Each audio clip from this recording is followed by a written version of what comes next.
Welcome to the Coast to Coast podcast, brought to you by Play Picks and the Lines, coming to you from the East Coast right now. Josh Lander, joined by a couple of different guys here. We got Nate Weitzer and Mo Nawari here on the MLB version of the Coast to Coast podcast. This will be the MLB edition of that podcast that we continue on here. We're going to continue the same format as the NBA one as well. We'll look to bring you about 3, maybe 4 videos on the MLB slate that we have each and every weekday.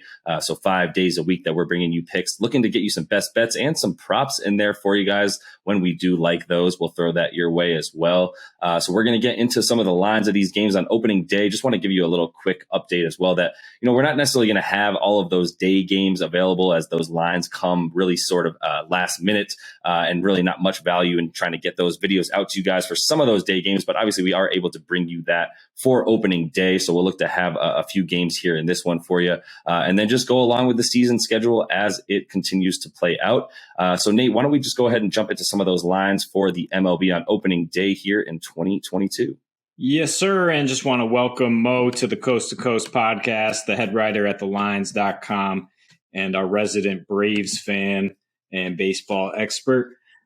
So yes, 9 games here as we open on a Thursday, a little bit delayed after the holdout. Red Sox plus 140 at the Yankees. Brewers are minus 150 right now at the Cubs. Mets minus 145 at the Nationals, but they still haven't announced an opening day starter with Scherzer and DeGrom injured. Guardians and Royals are even money. Those are, of course, the Cleveland Indians, now the Guardians.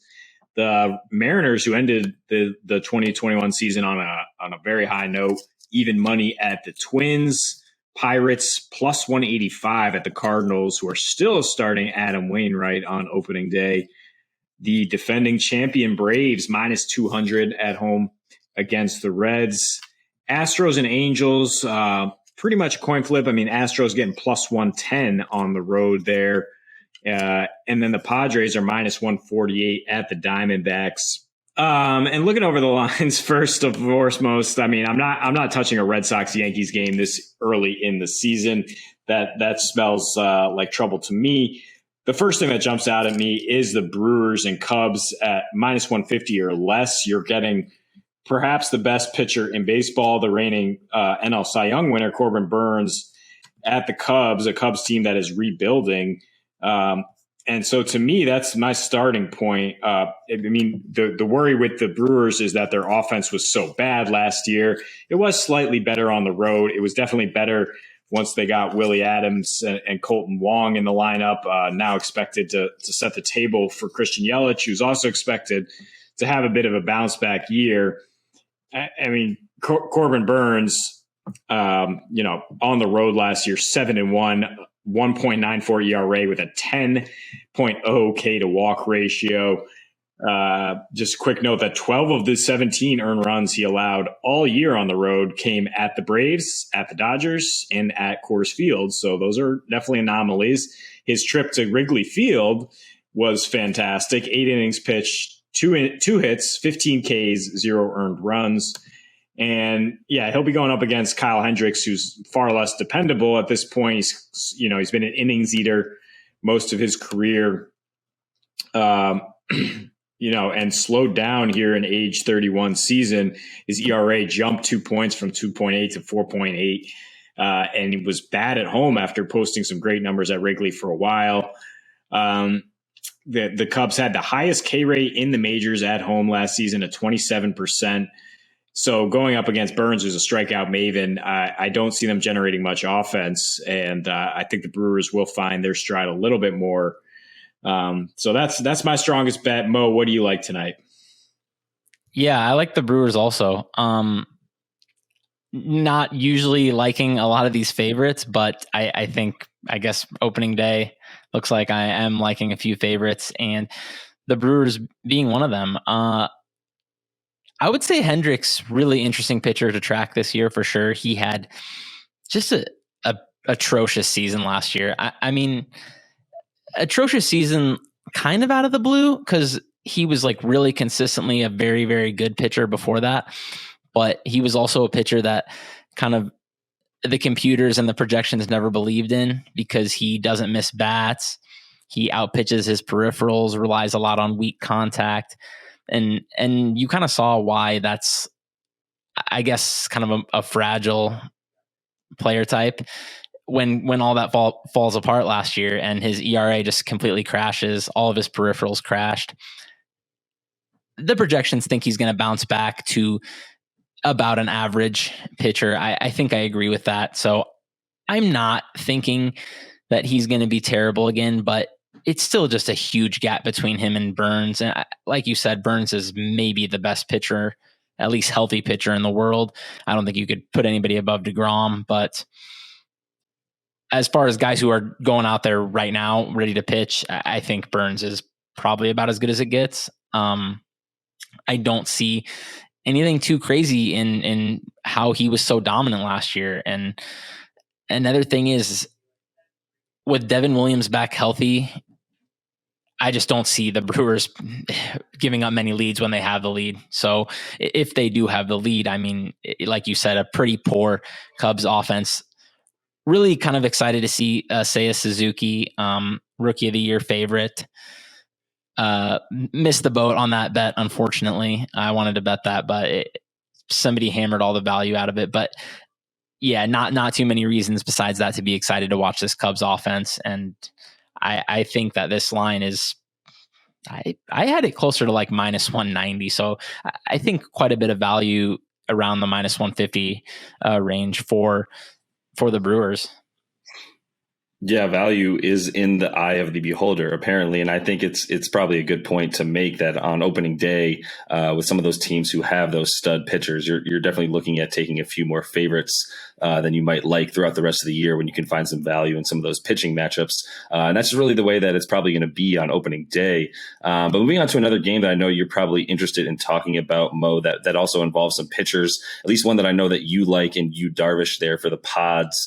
Yeah, talk to me about that game a little bit and why you do think that you like another favorite in that one, probably. Yeah, another fairly decent road favorite, but another one that I think is justified. Darvish, he had a tough season as well last year. ERA quite a bit higher than his peripherals, 4.22 ERA, but his xERA, FIP, xFIP, Sierra, I mean, all these were much, much better. I mean, Sierra, I think I read, is probably the most predictive for the following season, generally speaking. That was at 3.49. I mean, he's just been an awesome pitcher over his career, so much better than his ERA last year. And his ERA he doesn't have a history of underpitching his peripherals by much at all. So I'm not too worried about his poor ERA. His velocity did go down a little bit from the previous year, so there is that, but it's kind of in line with a lot of his real strong seasons that are around, 3.8 ERA, something like that, 3.4, even one of them. I think he's still a very good pitcher, still missing plenty of bats, an above average swinging strike rate last year. So I think it's still a really good spot for him against another poor offense in the Diamondbacks. And Madison Bumgarner, I mean, who knows what he has left at this point. We have to see what his velocity looks like. He was a little better last year when he was back up over 90. Before that, he was like throwing high 80s and he was extremely bad. So I think some room for a blow up there on the Bumgarner side of it. And yeah, even without Tatis, it's still a good Padres lineup. Yeah, the way the Padres season ended, you got to think they're going to come out with some renewed vigor. And you see Darvish's numbers down the stretch, 2 rough outings against Arizona, but you got to think he just wasn't healthy at that point. I mean, they were all dealing with things in that San Diego rotation. So I think, yeah, turn the page here on opening day and expect them to get back to it against a Diamondbacks team that lost a league record 24 games in a row on the road and wasn't much better at home. Moving to a game real quick, guys, that at least I'm interested in watching in the AL West there. We've got the Angels taking on the Astros there in Anaheim, in LA, Anaheim there. I mean, honestly, Nate, I know this is a game that you feel kind of strongly about as far as these opening day games go, with an Angels bet there at minus 120 on MGM, maybe some runs in this one with Shohei Ohtani's pitching there. What are you thinking in this one? Yeah, I mean, I actually like the total more than I like betting either side. I think there are going to be some runs scored in this one. It's not that big of a limb when you look at the Astros, who led the majors in batting average and weighted run created plus in runs scored. We're actually even slightly better creating runs on the road. They went over they've gone over at a 62.5% clip in division games last year. They went over in 4 of their first 5 against LA. In fact, 21 of the last 30 games between these teams have gone over.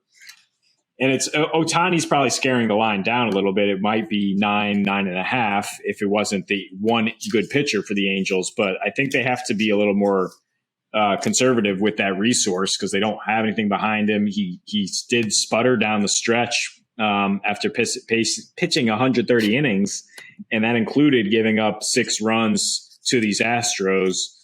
And you look at the Angels offense. I mean, now that Mike Trout's back in there, look, they were 10th in the MLB in runs scored at home, with him playing just 18 home games last year. He played 5 against Houston. Those games did average 10.5, 3-2 to the over. And the Angels 70% to the over as home favorites, 30-13. So with those two guys in the lineup and Rendon, I mean, they have so much power in there, so much talent. And the Astros, we know they just continue to churn out offense, even though Correa's gone, Yordan Alvarez in there. There's just so many big bats that can put 3 runs on the board in a hurry in this type of game that I think will get over 8 runs, especially because the Angels bullpen is also pretty terrible. Yeah, no, I can see that, Mo. Where do you stand with the total? I mean, do you prefer that maybe to either of these teams sitting in terms of minus 120 there for the Angels as it stands? I don't dive into totals usually too deep. I dabble a little bit, but it's not something I'm usually feeling that confident in. Just for the most part, I've noticed my results on totals not that great. I had the line, honestly, as like really fair in this one. So no lean really either way on that one. As far as the total goes, I think I would probably lean to the over. I'm agreeing that Ohtani, I'm not sure how deep he's going to go. I think that's kind of a storyline we all got to follow, honestly, in these early months is a lot of these teams are kind of opening with 6-man rotations, and basically because these pitchers didn't get stretched out like normal. Yeah. I've seen some teams say they're not letting their starters go like more than 75, 80 innings. So we got to track, who these teams are and figure out how deep some of these starters are going to go. I would say as far as the Angels go, their bullpen actually is okay. I think I'm going to have to say that I don't think it's terrible at all, but I'm not convinced it's as good as the projections think. And I think the depth isn't that good. A lot of their value is tied up in Raisel Iglesias, basically their closer. Beyond him, I think it's like just okay. So I think if Ohtani does get pulled relatively early, yeah, I mean, this game could pretty easily fly over. And yeah, I mean, the Astros did get worse on offense for sure without Correa, but I think a lot of people are excited about his replacement, Jeremy Pena. Took a little flyer on Rookie of the Year there at plus 1,200, so I'm hoping he has a big season. And yeah, actually, surprisingly, even though when you look at how like Ohtani left-handed, Jared Walsh left-handed, but the Angels were better against lefties last year. So that's good against Framber here. Yeah, interestingly, Framber, he had a nice outing against the Angels in September. The previous 3 gave up 16 earned runs over 18 innings and actually won 2 of those games, which again, plays into the history between these teams because those games totaled 15, 14, and 15 runs in the previous 3 meetings. So he got so much run support because, usually the Angels did not have Ohtani starting, but to Mo's point, I don't think we're going to see Ohtani go that deep, and we'll see what kind of middle relievers they can throw against this Astros lineup that again was pretty much the best in baseball last year in terms of creating runs. And then the last game I think you're looking at is a sort of similar pitching mismatch. Yeah. As we talked about with the Cubs game, you got an AL Cy Young winner 2 years removed in Shane Bieber at Kansas City against the ancient Zach Greinke, and I think we all like Cleveland there. Yeah, I hate to fade Greinke. He's awesome, awesome career, but definitely some signs that he's slipping the last 2 seasons. ERA north of 4. Estimators last year saying he definitely deserved it. Actually outpitched his peripherals last year and had an ERA north of 4.